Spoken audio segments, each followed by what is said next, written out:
What's up, everyone? This is the Osmo.com NHL Hit the Ice show. We've got a pretty big 7-game slate to talk about on this Monday. Nolan Kelly joins me. What's up, Nolan, everyone? how are you doing this afternoon?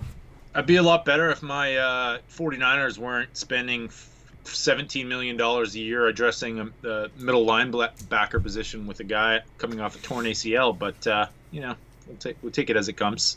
As long as they don't sign Le'Veon, I don't care. You don't want Le'Veon? No. It's too I'm on team running backs don't matter. So All right. that's me. I think it'd be fun to with it. watch, but that's about it. Like I wouldn't hate it just for the funness, but it's not an optimal move if you want to win a Super Bowl, right?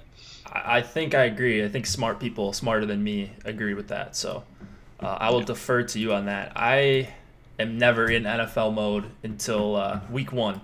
Week 1? Oh no, we got to get you on some best balls this year, August. Yeah, I've heard the craze about that, but I'm Best sure ball maybe in drafts, August. so fun.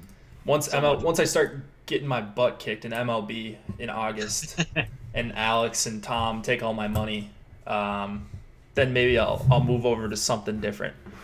But There's talk of getting a little March Madness pool together. Are you in on that? oh, I'm in on that for sure. Yeah, I don't know anything, but yeah, You don't have to. That's the beauty of March Madness. yeah, it's just gambling in its purest form. So, some people would consider this gambling, daily fantasy, and it probably is to some extent. But that's a conversation for another day. We've got 7 games today. You've got your line changes article out. I've got the stacks on the website. I've got the cheat sheets on Osmo.com. Alex's rankings, as you see on the screen, you can see some of them right now. My projections are updated. They'll get updated right after the show, probably once or twice more. And we also have a giveaway going on Twitter. So maybe some of you guys have already participated in this. But let me pull up the tweet. I'm actually going to link the tweet to from our Osmo.com Twitter account. And this is a way to possibly win a free month of Osmo.com Premium. That would be very beneficial coming up. You would get exposure to a bunch of different sports. I don't know actually if it's in just one sport or if it's the all access. But anyways, you're going to be able to get a lot of good information for free if you do somehow win this giveaway. So I've got it linked right now. I will post it in chat. And there you go. What you have to do is just respond to the tweet, tag 2 friends, and then you have a chance to win a free month of Osmo.com Premium. You also have to retweet it. Sorry. So retweet, tag, and hopefully claim your winnings once the contest is over. So a lot of giveaways we're doing here. We're in the giving mood, I suppose. What do you think about this slate tonight, Nolan? Do you see anything that jumps off the page that we want to address? I don't. For me, nothing really. I don't think. I think the really obvious plays are going to be probably. We missed Philly as well is going to be probably the most owned line. That kind of jumps off the page, I guess. But a lot of different places to go here, and I don't think that we're going to see a bunch of ownership concentrate on a lot of stacks. I think you can probably find some pretty good pivots, and if you like a line, I don't think ownership should dissuade you at all tonight, unless maybe Philly, but yeah, maybe Philly, but I don't see someone getting to 25-30% outside. Maybe Philly. In the large field though, still I think they're priced up enough, especially the Couturier line. I think they're priced up enough where I don't think they're going to be that heavily owned, because we still do have Brent Burns. We've got some other expensive defensemen as well. The goalies are all oddly priced down. Even Vasilevsky, he's 8K in a winnable game and going to see a lot of shots. I don't know. It's just kind of weird pricing for the goalies, but everything else seems, I think, okay from what I'm seeing. So there's no glaring misprices or anything. Maybe it's just a little bit softer on the forwards especially.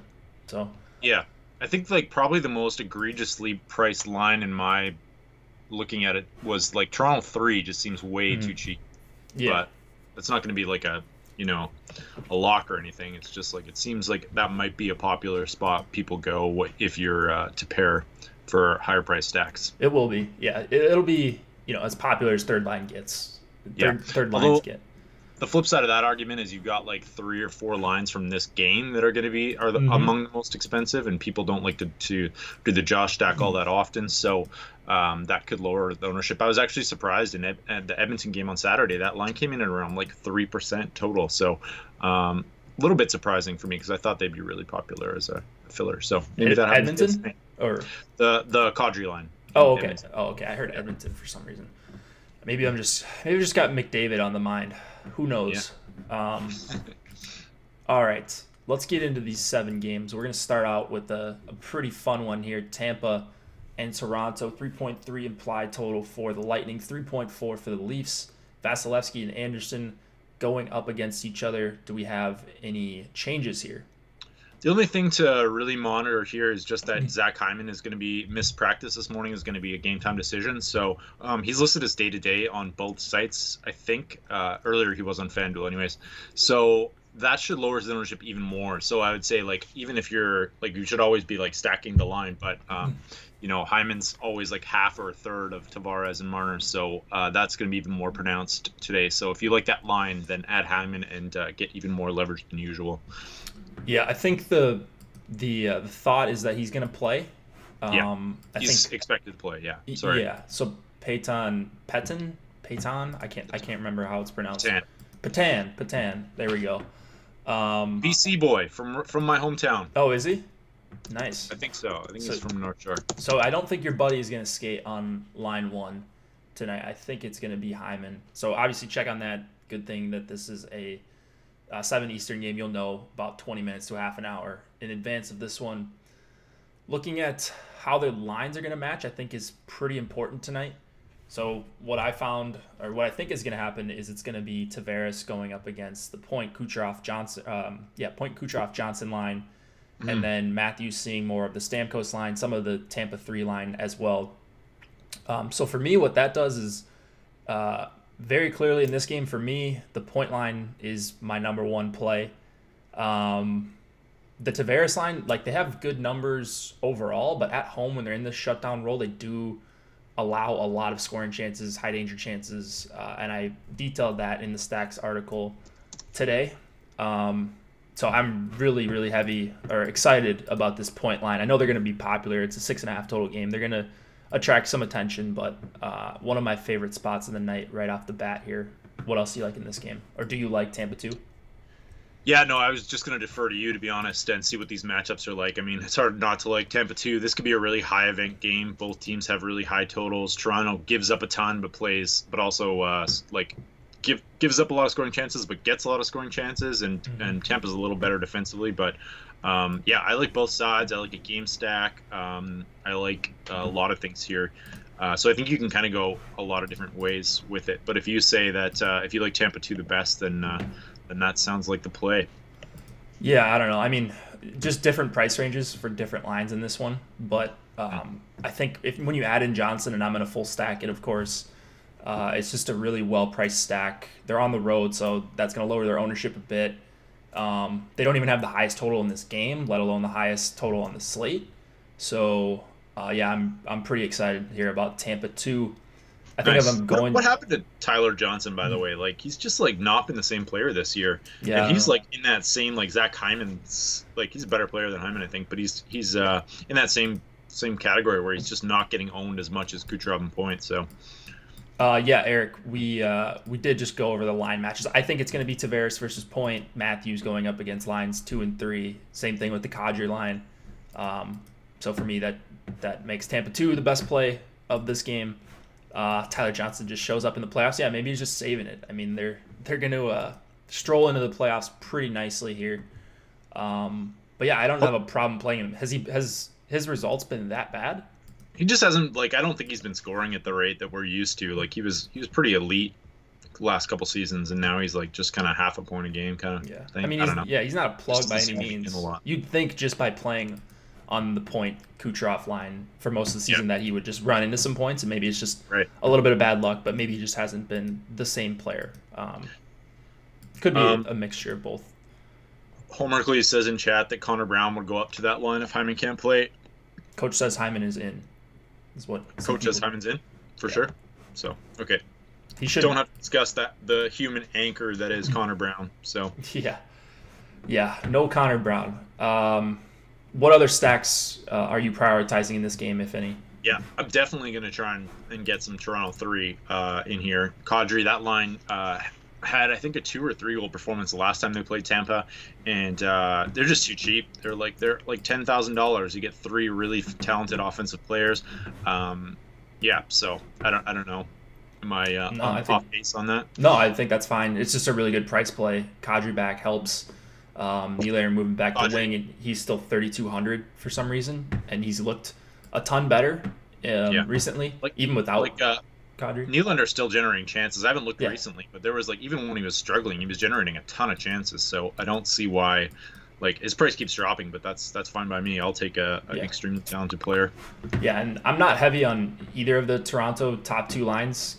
Splitting exposure just a little bit on those lines, and then I think my next highest exposure after Tampa 2 here is probably gonna be Tampa 1, and then just kind of mixing in all the Toronto lines. Yeah, just too cheap. And then I think they're gonna see a lot of the Matthews line.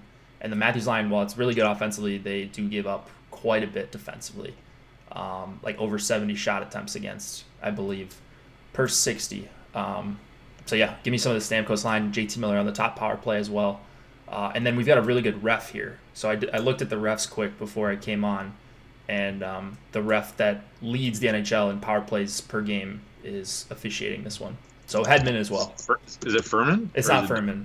I know. It's a different guy. Furman's throne has been taken from him. I think how much stock do you put into that?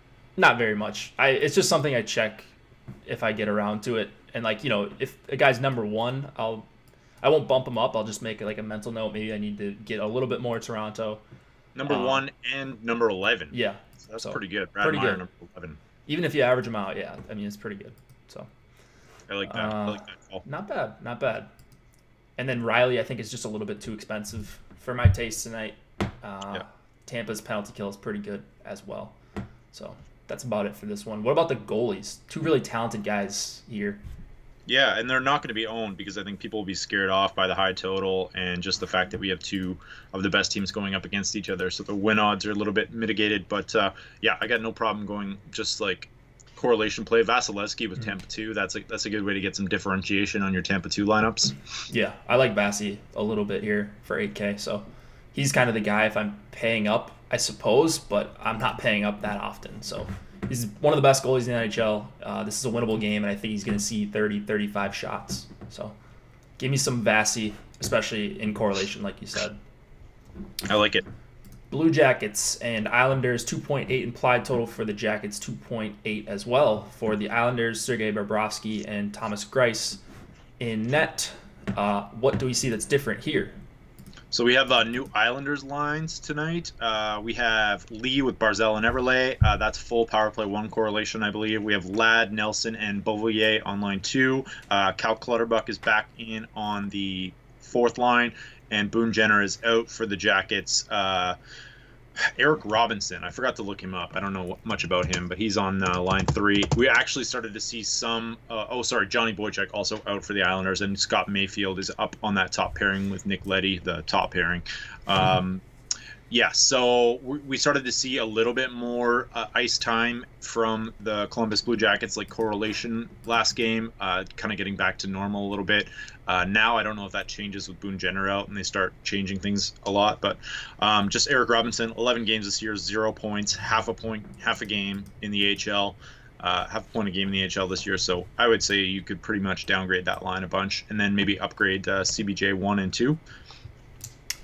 Yeah, I don't know. I mean, I'm not getting to a lot on the Columbus side here, which worries me, especially because you've talked about the last few times we've been on about the Islanders kind of reverting back into their old selves from last year, maybe before Barry Trotz arrived. I'm not exactly sure why that would be. Maybe it's a strength of schedule thing.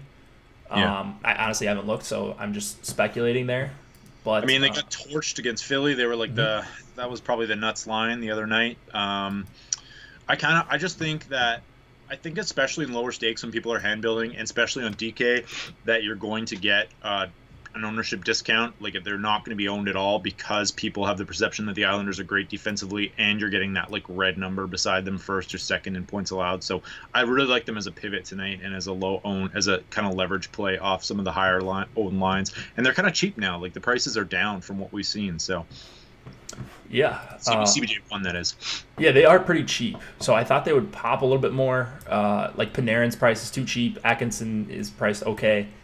And if you look at the season-long numbers against the Islanders, it's not a favorable matchup, even with the price for me. So that's what I'm having issues with is, like, do I put more weight into the last 10 games, or do I just, like, go with the season-long numbers? And the Islanders have been one of the best defenses in the NHL. I think the price is good enough where I'm going to end up with a little bit of these guys. Like, I'm going to end up with some Columbus one with Werenski. He's 4K. Like, it's just weird. Like, they only got it right on Seth Jones, maybe Duchesne, and Atkinson. So it's just they are underpriced. So I don't know. It's more of a price play. I don't think the matchup is all that great despite what the Islanders have been showing lately. So I don't know. Nelson, Ladd, and Beauvillier in 40 seconds of ice time together this season. 140 scoring chances for per 60. That's a pretty bad pace. If they can keep that up, we might be on to something. They're going to win someone some money tonight. Yeah, that could be. Yeah. So, I totally agree with everything you're saying. It's kind of tough to balance those two things, right? Yeah. So, I don't know. Like, what I got my last crunch, I only got him in a handful of lineups in my last one out of 150, which worries me. Maybe I need to put in a little bit more stock into the last 10 or 15 games where the Islanders haven't been quite as shut down. But my main target here is actually this Barzal line, and we don't really have a sample on them. I think they've played together one game or maybe two games, and it's just three talented players. I think Barzal centering Anders Lee is a really good match, and then I'm not sure how much time they're going to spend against the Dubois line. I don't know that it matters that much. The Dubois line isn't one that I really avoid, or like I don't think you can't target against them or anything. Same thing with the Duchesne line. So yeah, give me some Barzal, Lee, and Eberle fully correlated as well, and just too cheap, I think. So that's a matchup I actually do think is pretty good. Yeah, I like that too. I like both sides of that. Yeah, probably not messing with the Nelson line. You can't really do the three winger thing on DK with Foligno and Jenner and Robinson. No. Yeah, I agree. Would be mixed up. I agree with Homercles, but if you can play against Duchesne, Zingle, then that would be way better. Yeah, Homercles, do you have a lean on how the line matching is going to go here? Because that's what I was trying to figure out. I don't really know what they're going to do. Maybe they see some Nelson against Dubois, Panarin, and Atkinson. I mean, you'd like to not see a hard match against Dubois for the Barzal line. It'll probably be a little bit of both if I had to guess right now, unless someone sees something completely different. So let me know if you do.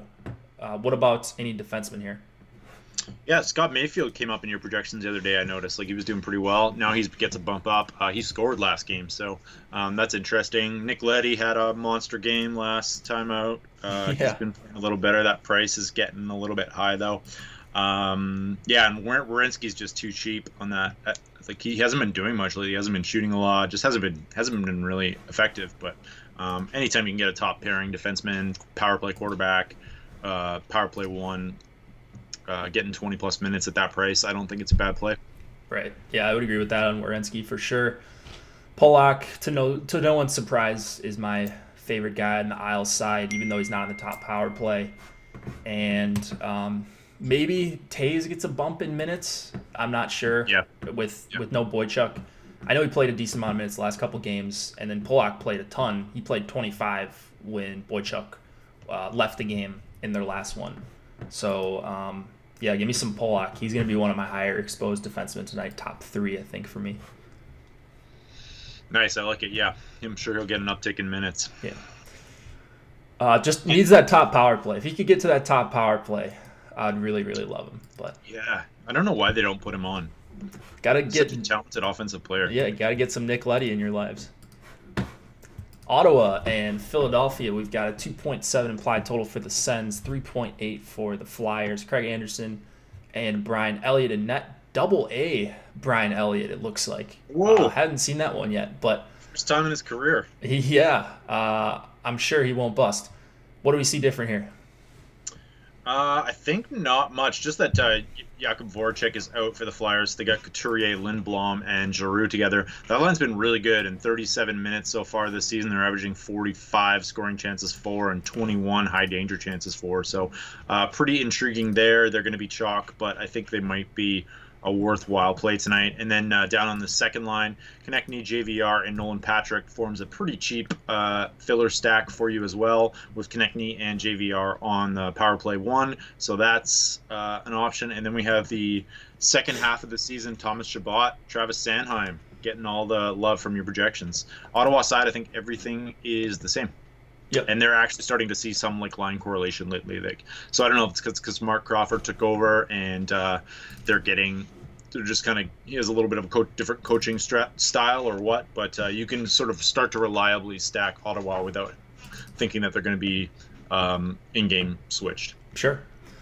Yeah. I don't know. I mean, if I'm going to Ottawa, it's probably the Pajot line. I didn't get really any of them. It's hard to avoid the Philly chalk here, I think. Like, they're going to be chalky, but I think it's good chalk, especially the Couturier line, Couturier, Giroux, and Lindblom. There's not really a bad matchup to say or to point at for Ottawa. And then you've got a capable filler stack with the Patrick line as well. So assuming these stay together, and there was some question earlier in the day whether or not these were going to stay together. Assuming they stay together, though, I'm definitely going to have a bunch of exposure to the top line, and then I'm not getting as much to the second line, but I think they should be in play as filler stacks, even for limited lineups, if you guys are doing that tonight.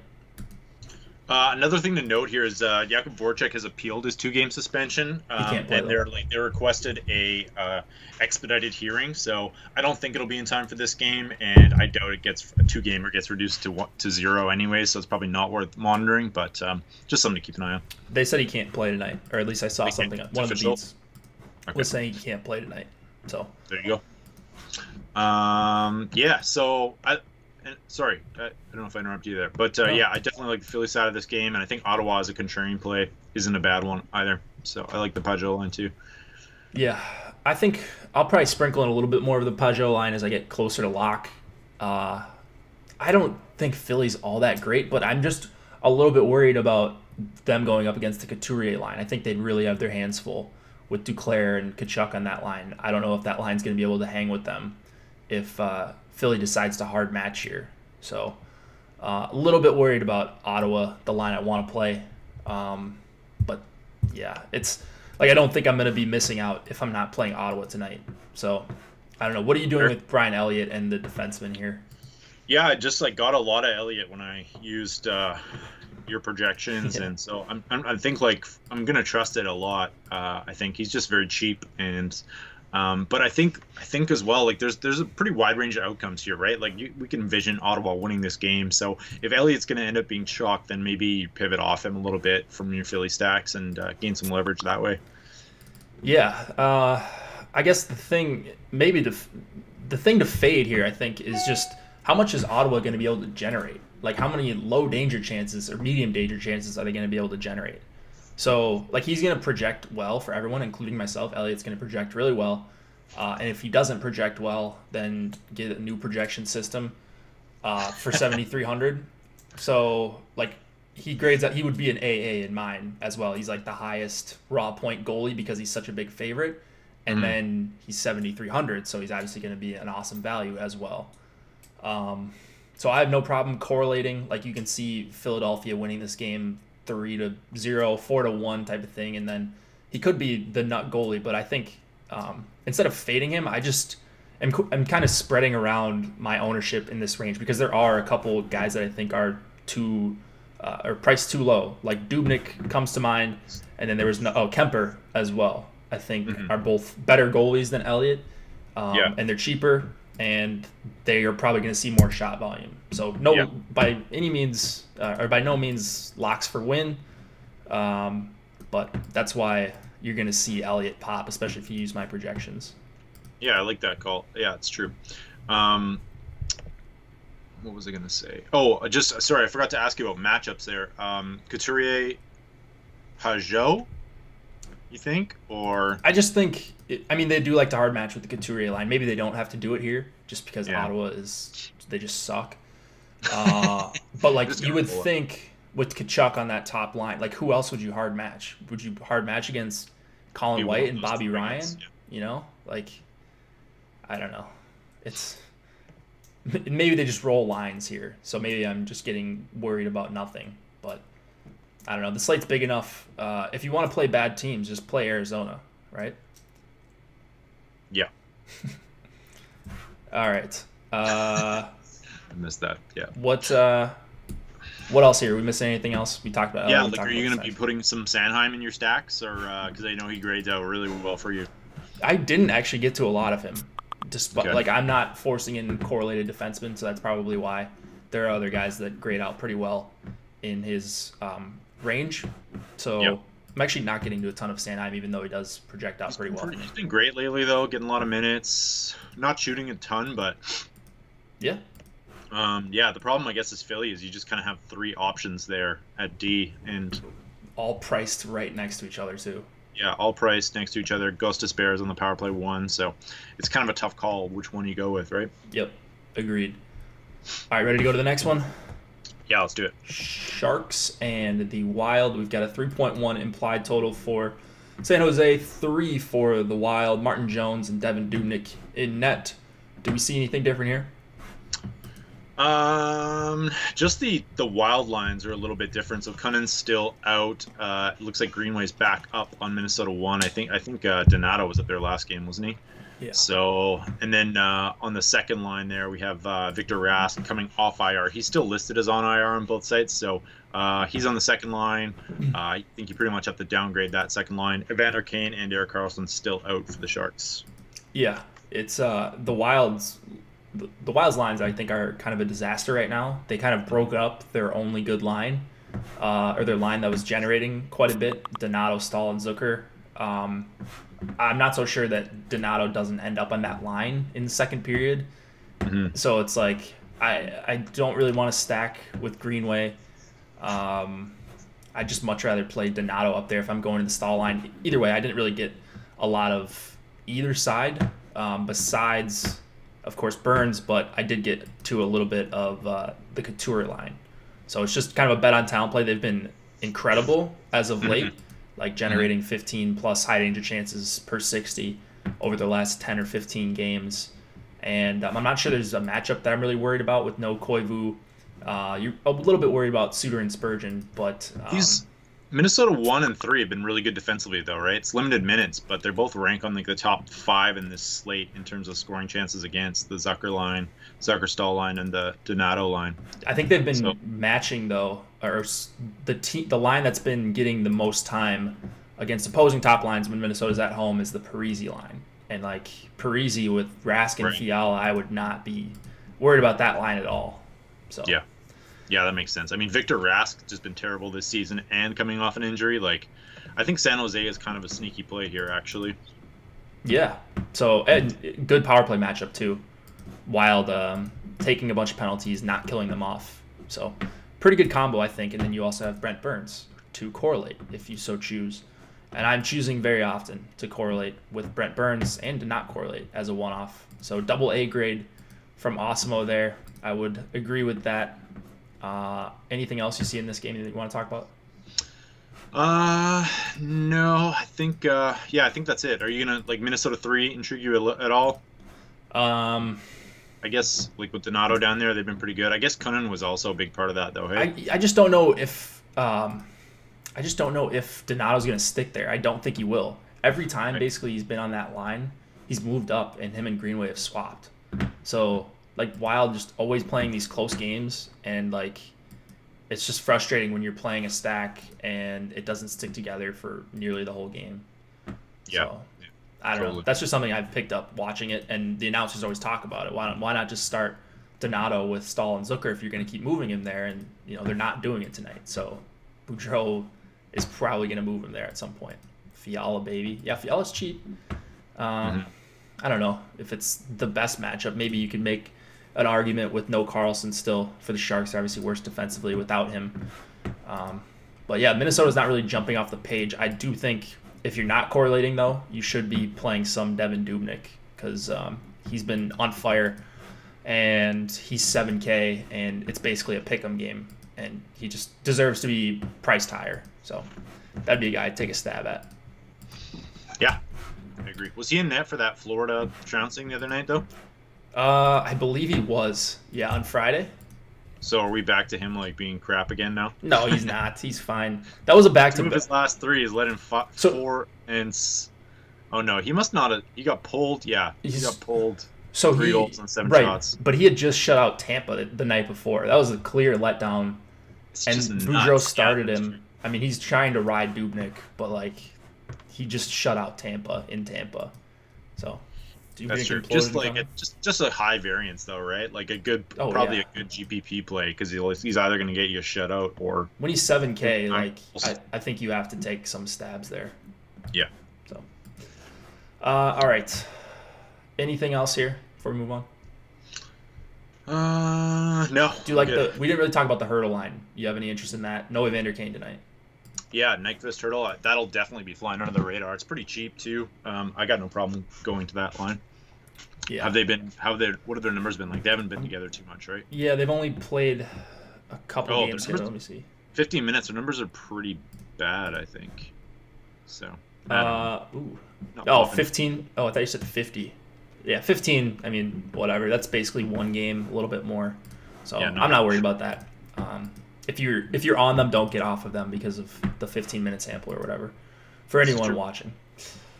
Myers price on FanDuel is still ridiculous. Yeah, he never moves over there. I'm playing FanDuel tonight, but I haven't crunched yet, so that's why I'm only talking DraftKings so far. All right, this should be a fun one. Coyotes and the Blackhawks. We've got a 3.2 implied total for the Coyotes, 3.4 for the Blackhawks. Darcy Kemper in net against Corey Crawford.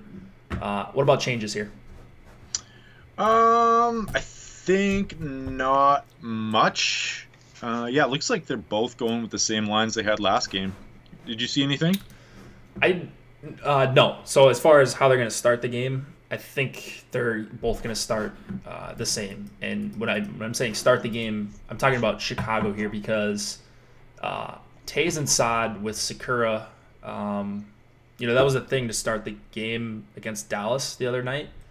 I think it was Saturday night, but predictably Kane moved up to that line, and so I was like, okay, well, should I be playing the Anisimov Cahoon Kane stack then, or should I just get off that entirely? But that line, the second line for Chicago, actually played about 12 minutes at even strength, so I think you can still play them. I think if I'm stacking Chicago though, like you have to have Kane in there because he's playing 25 minutes a night. It's just crazy.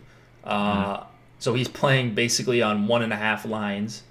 And so what I would do is you're probably playing Tays, Saad, and then Kane together, or you're just stacking Chicago too.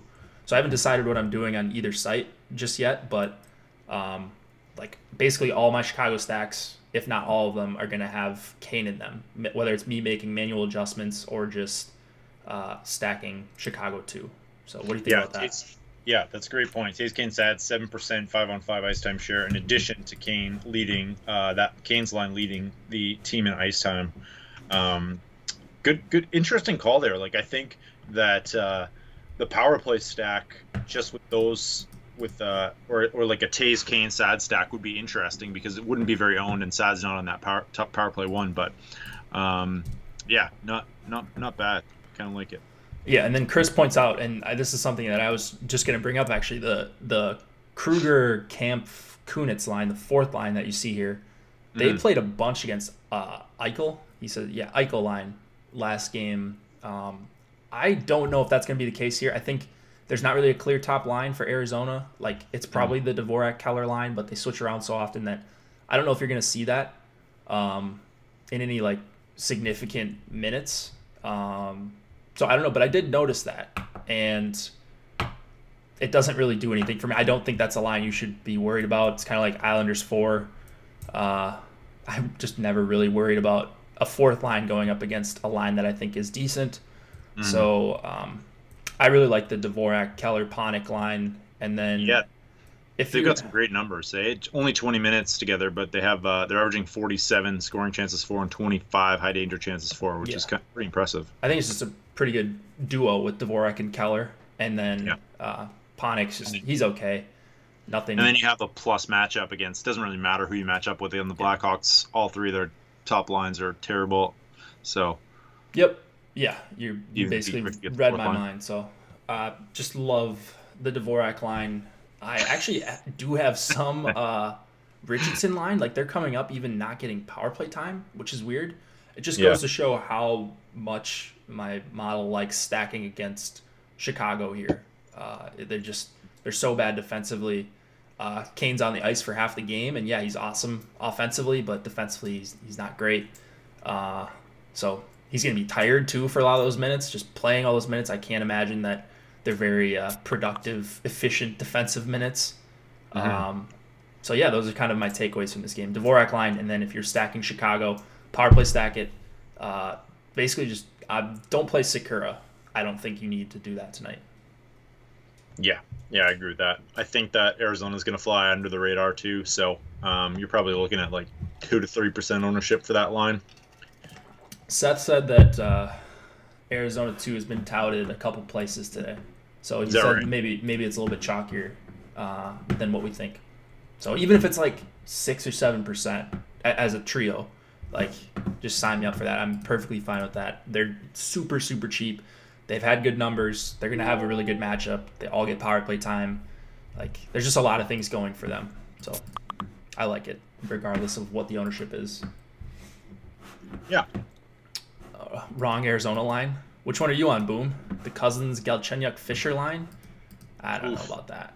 That line's pretty brutal, I think. So Yeah, they've been bad so far. I think I'd give the Richardson line a shot. Not even trolling here. Like they're expensive. They're too expensive probably, but it's still Chicago.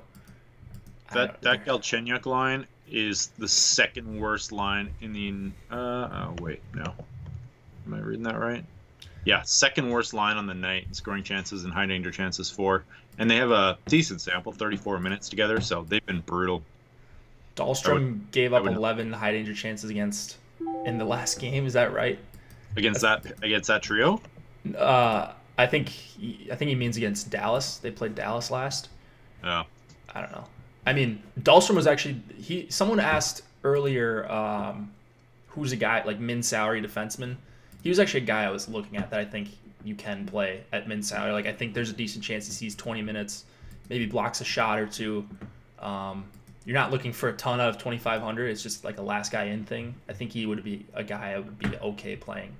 So despite how bad he is defensively, yeah, you can play Dahlstrom. I think outside of the obvious guys, you know, if you want to go to Keith or Gustafsson, I think some of those guys are overpriced. Especially you're not getting a ton of power play upside going up against Arizona here, just because of their awesome kill. Yeah. So there's a chance. Like, is there a chance that, well, Arizona's D is just a little too stifling for Chicago, and this like doesn't meet its like 6.6 total or whatever? Like, I feel like Arizona's pretty good at shutting teams down, right? Chicago is not good, but they do play Kane a ton, so they can be good offensively. They're just not going to be good defensively at all. So I just think they're overrated. They had their nice little hot streak that was completely unsustainable, and I'm just targeting against them because people aren't targeting against them, I don't think, as much as they should be. Yeah. So what kind of ownership will you get to for Kane tonight? That's interesting. He'll be behind like Kucherov. He'll be behind Philly 1. Couturier and Giroux, I think. And then maybe behind McDavid and Draisaitl. But yeah, he should be around a top 5 owned guy tonight, I would think. I like it. So yeah, all right. Anything else here? Defenseman you want to talk about? No, not really getting to much. Yeah, I don't know your projections like in Chychrun or Ekman-Larsson at all. They're priced up. Like they're about 1,000 more than they usually are. So I'm kind of having trouble getting to them. I like Ekman-Larsson a little bit. 5,200. Yeah, I think it's an okay price for him. Just anyone against Chicago that's playing top PP. We know Ekman-Larsson's like a solid player, and while he may not be a huge upside guy, I think he's one of the guys in this range that you should consider. So, Yeah, I like me some OEL. I got off my Ekman Larson addiction, and I haven't gone back. So I'm gonna Yeah, have to when he was stop. priced at like 3,900, I mean, it was just stupid. It was you have to play that guy. Yeah. Uh, but yeah, they priced him correctly here, I think. So he's not going to jump off the page. He doesn't jump off of Osmo's grades either. Yeah. I mean, I think there are guys I like more in that range, but I certainly can see getting to him for sure. All right, let's go to the next one. Couple more. We've got Carolina and Colorado. We've got a 3.1 implied total for the Hurricanes, 3 for the Avs. Peter Mrazek going up against Philip Grubauer. And what do we see newsworthy here, Nolan? Just that Furland is going to be out again for the Hurricanes. So Svechnikov was up on that line, and Fogle was on the fourth line. I think everything's staying the same for Colorado with Landeskog out for 4 to 6 weeks. What's that? I said I think everything's staying the same for Colorado with Landeskog out for 4 to 6 weeks. Yeah. I think everything is the same. We've seen these lines last game, so I think they're gonna stick together for the most part. Rantanen and McKinnon didn't really find their way back together, which was a little bit surprising in the last one. But yeah, I don't know. What are you looking at here? I don't know. I don't know how to approach this. I mean, got to trust the numbers on Carolina 1. I actually went to like some late pivots to them with the Forsberg new last game, and that paid off pretty well because that was kind of a spot where they weren't going to be owned. So and then like Carolina 2 is really cheap, but I don't know. So I might get to a couple lines of them, but they're not exactly an exciting play. Colorado kind of mediocre defensively. Like I feel like they've sort of played some pretty high event hockey of late, or at least the games that I've seen them play. So maybe that's just my own personal bias. So not getting to a lot of this game just generally. I don't know. What's your take other than Carolina 1? Real quick, did you say that Furland was playing? Did you give an update on him? I was reading chat. He's out? I heard he was out for tonight. That makes sense. Yeah, I just couldn't remember if I heard anything or if you had just said something. I was trying to read chat. Raj, yes, I do stack against the Blackhawks all the time. You should definitely do it as well. And yeah, what's up, Josh? We do have a celeb in chat. Matt's right. All right, so Carolina 1 is my main target here. I just love going up against Colorado. They take a lot of penalties. They take a lot of really dumb penalties, unnecessary ones. So you just get free chances against them. You got a full power play 1 correlated line. Niederreiter just under 5K, but when he's scoring 2 goals like every third game. Williams, I think, is too cheap based on how good this line's been. And then Aho, I think, is the only one that they got even close to pricing appropriately. So they're going to go up probably against McKinnon, probably a little bit against the Soderberg line. It doesn't really matter for me. We don't have a big sample on either of those two. They're just one of the best lines on the slate, I think. And there's just not many holes I can poke in them. And I think they're just going to get too low of ownership. I think they're going to be under 10% as a trio. So I'm all over Carolina 1 here. I don't even mind the look of Carolina 2. And then if I'm going to a Colorado line, it's probably just McKinnon, keeping it simple there. I just don't really love targeting Carolina all that much. I don't know about you. Yeah, I totally agree. And people still might be off them. I don't know if they'll be off them, but I don't think they'll be like one of the highest owned lines tonight. So definitely happy to get back on board. Yeah. And then the other, I guess, so after Carolina 1, my other kind of favorite play here, I guess, is Tyson Barrie. As weird as it is, like he's an A points grade, but in a lot of systems, he's probably not going to project very well. But like just thinking about this logically, they're going to use the Johnson-Girard pairing for the most part against Carolina 1.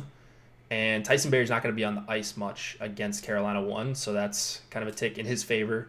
He's also attempting as many shots as almost any player in the NHL over his last 10 games, any defenseman that is, and he's on the top power play with McKinnon, Rantanen, Comfer. Like he's on the good power play unit as well. So 5,800 might seem like a overprice here, but I'm getting to quite a bit of Tyson Barrie, as weird as it sounds.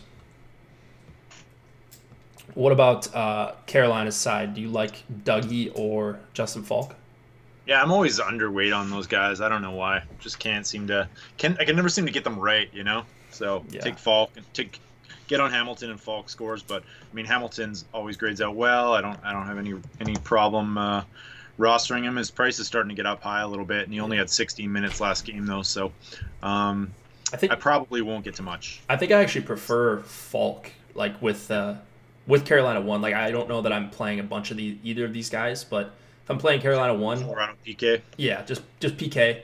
Yeah.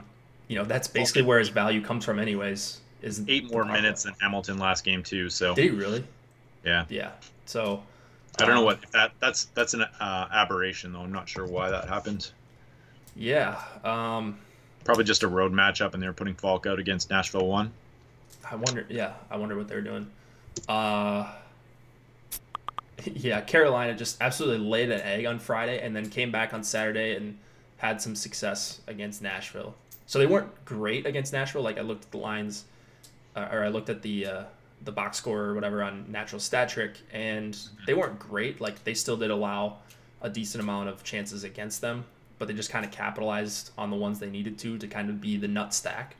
But it was impressive nonetheless against some Nashville 1. They saw kind of the top 6, and Nashville's just stacked all around. So that was really impressive for me to see, and this is obviously a much softer matchup against Colorado. Yeah, 100%. All right. Last one of the night, McDavid. Rangers and the Oilers, 2.7 implied total for the Rangers, 3.3 for the Oilers. Alexander Georgiev going up against, I believe it's supposed to be Koskinen. I don't know that we have confirmation on that, but what else do we know in this game? Is it Koskinen? Yeah, I think so. I think it's supposed to be. Let me check. Yeah, he's probable. Okay. Yeah, so just that the Oilers have switched off. Ryan Nugent-Hopkins back on the second line with Gagne and Kyra. And Draisaitl's back up on the top line with Cassian and McDavid. They actually got some time together. And then on the other side, it's Keedle. Is it Keedle? Is that how you say it? Heedle. Let me say his name wrong. Keedle? Keedle. It's a silent CH, I think. That line is, I don't know, like I feel like that's a bit of a downgrade for line 1. Well, I mean, that's pretty obvious. He's got some like offensive talent though, right? So, and then like Kreider on the Rangers 2, and then VC's like in the doghouse again. So, he's back on the Rangers 4th line. So actually, like, I generally have been going to the Rangers 1, but I might have to downgrade them a bit, and maybe Rangers 2 is a sneaky play after they had a really nice night the other night. Did you get that Tony DeAngelo's out? I did not get that. Okay, Josh, noted Rangers fan Josh Harris, says that Tony D is out again. Pionk's going to play. Healthy scratch. Oh, he's a healthy scratch? Yeah. Oh, I did not know that. So, interesting. Pionk's going to play a bit more than probably more minutes for, I don't even know, Shea maybe, or got to get those Mark Stahl, Brendan Smith minutes. Can we just call him Skedgy? Yeah. He's a Minnesota kid, I think. I think he is. Is he? Yeah. Anyways, what do we do with McDavid here? I know you like Rangers 2 a little bit, but what about McDavid? What do you think his ownership's going to look like?